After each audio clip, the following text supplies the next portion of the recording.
2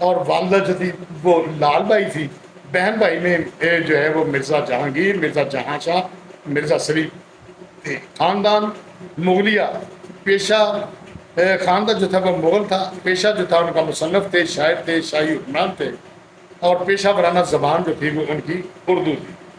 تو مگر رنگون میں کوئی ایسا مقام نہیں تھا جہاں بادشاہ کو رکھا جاتا۔ وہ رنگون میں پہلا جلاوطن بادشاہ تھا۔ نیلسن ڈیوس نے چند لمحے سوچا اور مسئلے کا دلچسپ حل نکال لیا۔ نیلسن نے اپنے گھر کا گراج خالی کرایا اور ذل سوبانی کو اپنے گراج میں قید کر دیا۔ بہادر شاہ ظفر 17 اکتوبر سن 1858 کو اس گراج میں پہنچا۔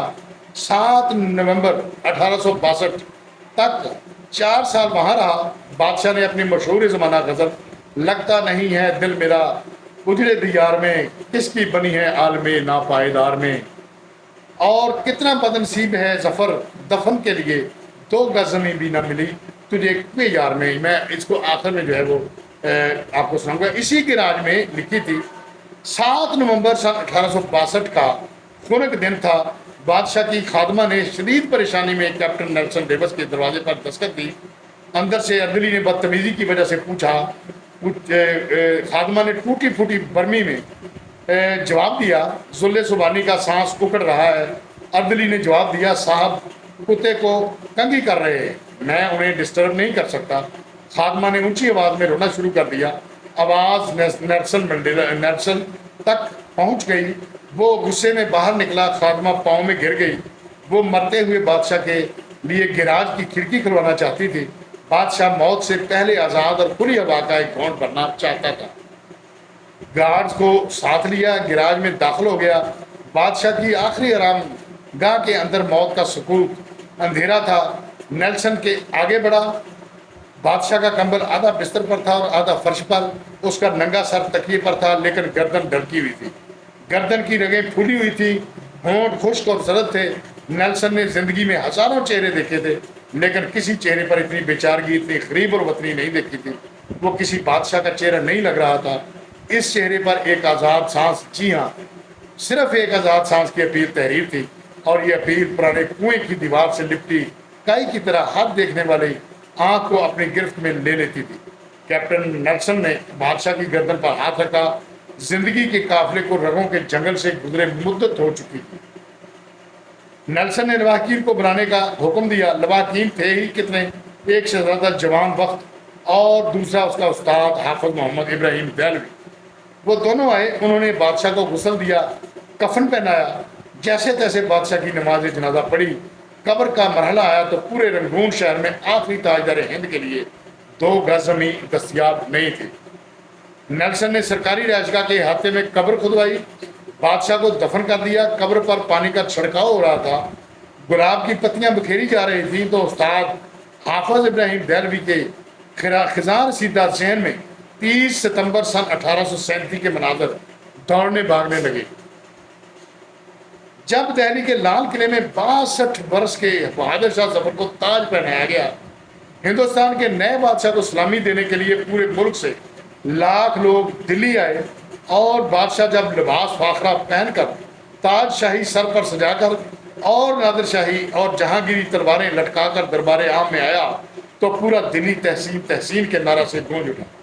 نقارچی نکارے بجانے لگے، گویے ہواؤں میں گویے جو تھے وہ ہواؤں میں تانے اڑانے لگے، فوجی سالار تلواریں بجانے لگے اور رقاصائیں رقص کرنے لگی۔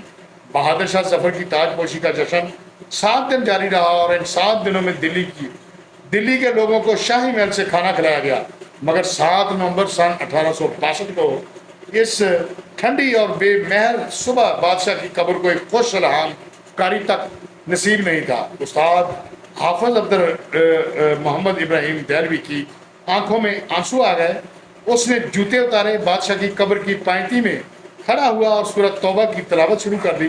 حافظ ابراہیم دہلوی کے گلے سے سوز کے دریا بہنے لگے۔ یہ قرآن مجید کی تلاوت کا اعجاز تھا یا پھر استاد ابراہیم کی تلاوت گلے کا سوز؟ کیپٹن نیلسن ڈیوس کی آنکھوں میں آنسو آ گئے۔ اس نے ہاتھ اٹھایا اور اس غریب الوطن قبر کو سلوٹ پیش کر دیا، اور اس آخری سلوٹ کے ساتھ ہی مغل سلطنت کا سورج ہمیشہ ہمیشہ کے لیے غروب ہو گیا۔ آپ اگر کبھی رنگون جائیں تو آپ کو ڈیگن ٹاؤن شپ کی کچی گلیوں میں آج بھی بہادر شاہ ظفر کی نسل کے خاندان مل جائیں گے. یہ آخری مغل شاہ کی اصل اولاد ہے، مگر یہ اولاد آج سرکار کے وظیفے پر ہے. مگر یہ لوگ اس قسم کرسی کے باوجود خود کو شہزادے شہزادیاں جو ہے وہ کہتے ہیں. لوگوں کو عہد رفتہ کی داستانیں سناتے ہیں اور لوگ کہہ کے لگا کر رنگون کی گلیوں میں دھوم ہو جاتے ہیں. یہ شہزادے اور شہزادیاں کون ہیں؟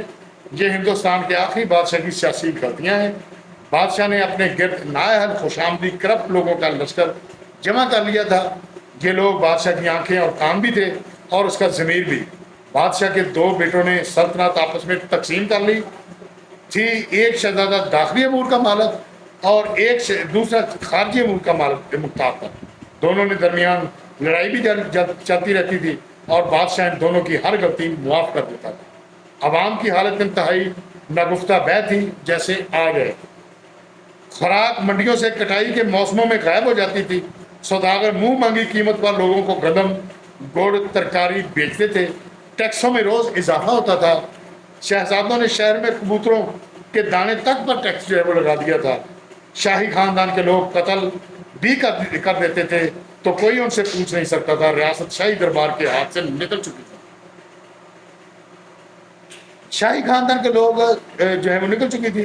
نواب صوبے دار امیر سلطان آزاد ہو چکے تھے اور مغل سلطنت کو ماننے تک سے انکاری تھے. فوج تلوار کی نوک پر بادشاہ سے جو چاہتی تھی منوا لیتی تھی. عوام بادشاہ اور اس کے خاندان سے بیزار ہو چکی تھی. یہ گلیوں بازاروں میں بادشاہ کو برا کہتے اور کوتوال چپ چاپ ان کے قریب سے گزر جاتے تھے. جبکہ انگریز مضبوط ہوتے جا رہے تھے. یہ روز معاہدہ توڑتے تھے اور شاہی خاندان وسیع تر قومی فوج میں انگریزوں کے ساتھ نیا معاہدہ کر لیتا تھا. انگریز بادشاہ کے وفاداروں کو قتل کر دیتے تھے اور شاہی خاندان احتجاج کرتا تو انگریز بادشاہ کو یہ بتاتا کہ ذل الہی وہ شخص آپ کا وفادار نہیں تھا، وہ ننگ انسانیت آپ کے خلاف سازش کر رہا تھا، اور بادشاہ اس پر یقین کر لیتا تھا.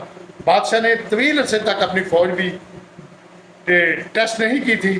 چنانچہ جب لڑنے کا وقت آیا تو فوجیوں سے تلواریں تک نہ اٹھائی گئیں. ان حالات میں جب آزادی کی جنگ شروع ہوئی اور بادشاہ گرتا پڑتا شاہی ہاتھی پر چڑھا تو عوام نے لا تعلق رہنے کا اعلان کر دیا. لوگ کہتے ہمارے لیے بہادر شاہ ظفر یا الیگزینڈر وکٹوریہ دونوں برابر ہیں. لیکن مجاہدین جذبے سے لبریز تھے. بادشاہ ڈبل مائنڈڈ تھا. یہ انگریز سے لڑنا بھی چاہتا تھا اور اپنی مدت شاہی بھی پوری کرنا چاہتا تھا. چنانچہ اس جنگ کا وہی نتیجہ نکلا جو ڈبل مائنڈڈ ہو کر لڑی جانے والی جنگوں کا نکلتا ہے. شاہی خاندان کو دلی میں ذبح کر دیا گیا جبکہ بادشاہ جلا وطن ہو گیا. بادشاہ کیپٹن نیلسن ڈیوس کے گراج میں قید رہا، گھر کے احاطے میں دفن ہوا اور اس کی اولاد آج تک اپنی عظمت رفتہ کا ٹوکرا سر پر اٹھا کر رنگون کی گلیوں میں پھر رہی ہے. ان کے چہروں پر صاف لکھا ہوتا ہے جو بادشاہ اپنی سلطنت اپنے مینڈیٹ کی حفاظت نہیں کرتے، جو عوام کا اعتماد کھو بیٹھتے ہیں، ان کی اولادیں اسی طرح گلیوں میں خوار ہوتی ہے. یہ عبرت کا کشکول بن کر اس طرح تاریخ کے چوک میں بھیک مانگتی ہیں. لیکن ہمارے حکمرانوں کو یہ حقیقت سمجھ نہیں آتی. یہ خود کو بہادر شاہ ظفر سے بڑا بادشاہ جو ہے یہ سمجھتے ہیں. اور میں ان کی نظر ایک شعر کرنا چاہتا ہوں. وہ یہ ہے کہ وائے ناکامی متائے کارواں جاتا رہا، وائے ناکامی متائے کارواں جاتا رہا، کارواں کے دل سے احساس زیاں جاتا رہا. اور اب میں وہ بہادر شاہ ظفر کی وہ غزل وہ آپ کی بے نظر جو ہے وہ پیش کرنا چاہتا ہوں. وہ ہے کہ لگتا نہیں ہے جی میرا اجڑے دیار میں، کس کی بنی ہے حال میں ناپائیدار میں، جو اس نے گراج میں بیٹھ کر لکھی تھی. بلبل کو پاس ماں سے نہ صیاد سے گلا، بلبل کو پاس ماں سے نہ صیاد سے گلا، قسمت میں قید تھی لکھی فصل بہار میں، کہہ دو ان حسرتوں سے کہیں اور جا بسیں، اتنی جگہ کہاں ہے دل داغدار میں. ایک شاخ گل پہ بیٹھ کے بلبل ہے شاد ماں، کانٹے بچھا دیے ہیں دل لالا زار میں، عمر دراز مانگ کے لائے تھے 4 دن، عمر دراز مانگ کے لائے تھے 4 دن، 2 آرزو میں کٹ گئے 2 انتظار میں. دن زندگی کے ختم ہوئے شام ہو گئی، دن زندگی کے ختم ہوئے شام ہو گئی، پھیلا کے پاؤں سوئیں گے کنجے مزار میں.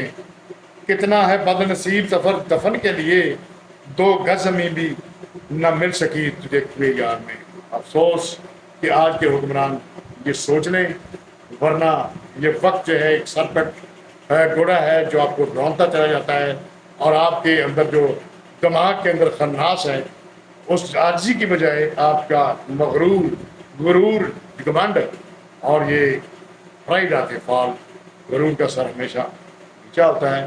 اور جب اس طرح کے حالات ہوں تو ہمیں سب جو ہے ہم لوگوں کو یہ ہونا چاہیے کہ خدا کا خوف ہونا چاہیے اور اپنی رائے پر کبھی ظلم نہیں کرنا چاہیے۔ اسی کے ساتھ ہی بابر صدیق چھاپا کو اجازت دیجیے، امید ہے کہ ویڈیو بلاگ جو ہے وہ پسند آئے گی، اس کو شیئر بھی زیادہ سے زیادہ کریں تاکہ اور لوگ بھی ہمارے ساتھ جڑیں اور اس کو سب بڑی مہربانی۔ السلام